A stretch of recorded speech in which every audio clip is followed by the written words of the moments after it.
The Guadalcanal Campaign, fought between August 1942 and February 1943, stands as one of the most important turning points in the Pacific War.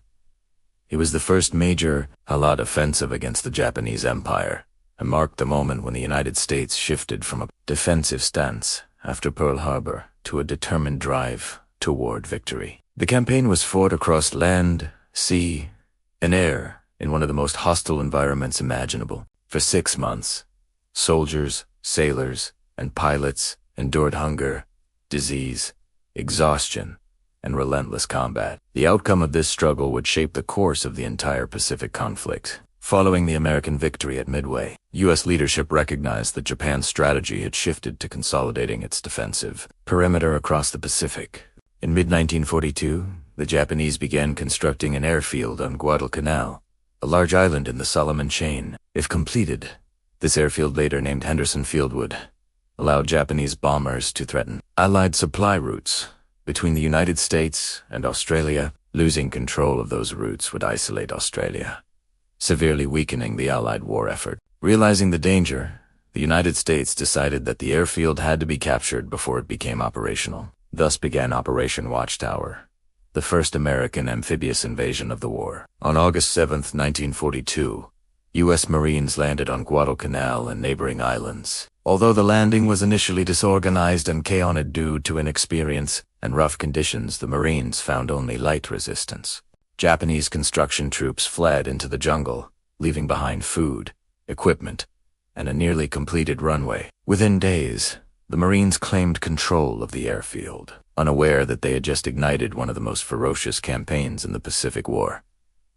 Japan was stunned by the American landing, as this was the first time the Allies had seized territory Japan had occupied. The Japanese High Command viewed Guadalcanal as a matter of national pride and strategic necessity. Reinforcements were quickly dispatched, and the island soon became a battleground of enormous significance. While the Marines worked to finish and defend Henderson Field, life on the island grew harsher by the day. The tropical environment was unforgiving. Malaria-carrying mosquitoes swarmed the camps. Rain fell in constant sheets, and supplies were often dangerously low. Food shortages forced Marines to eat captured Japanese rice or rely on limited rations. Many men grew thin and weak, fighting both the enemy and the jungle. The first major Japanese attempt to retake the airfield occurred in August at the Battle of the Tenarue River. Believing that American forces were inexperienced and easily broken, Japanese troops launched a nighttime frontal assault.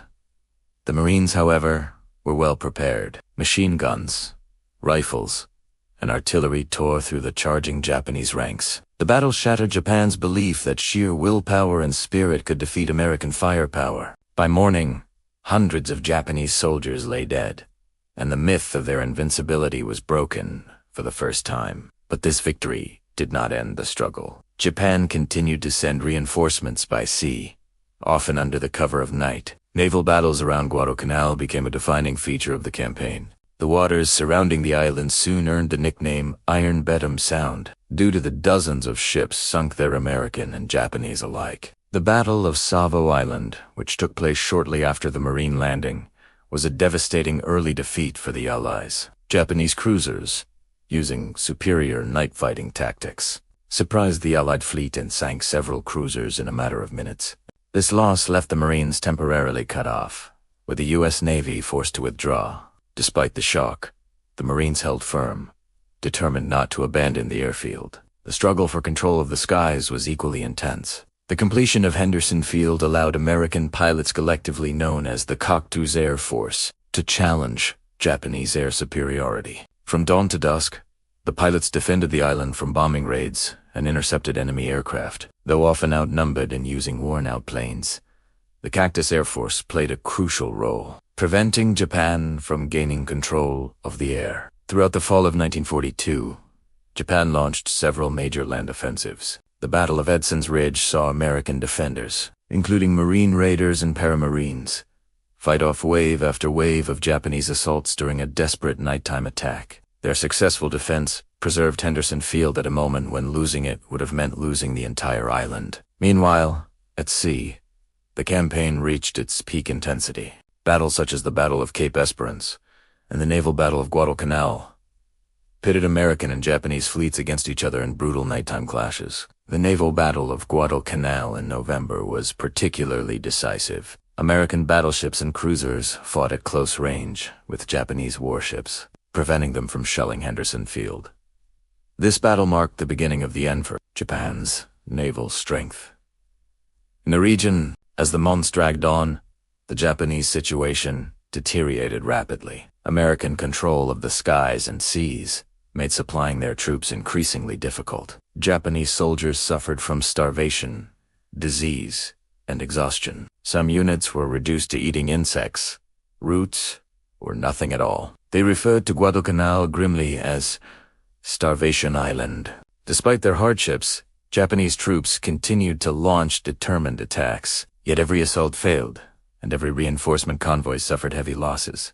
By late 1942, it became clear to the Japanese high command that holding the island was impossible. In early 1943, Japan made a fateful decision to evacuate Guadalcanal under cover of darkness.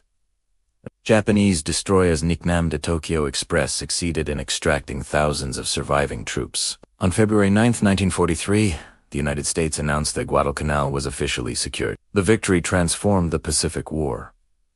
It ended Japan's expansion and forced the Japanese military into a defensive role for the remainder of the conflict. For the United States, Guadalcanal provided experience, confidence, and momentum. It proved that American forces could overcome Japan's elite troops, adapt to harsh conditions, and win a sustained campaign far from home. The Guadalcanal Campaign remains one of the most important battles of World War II.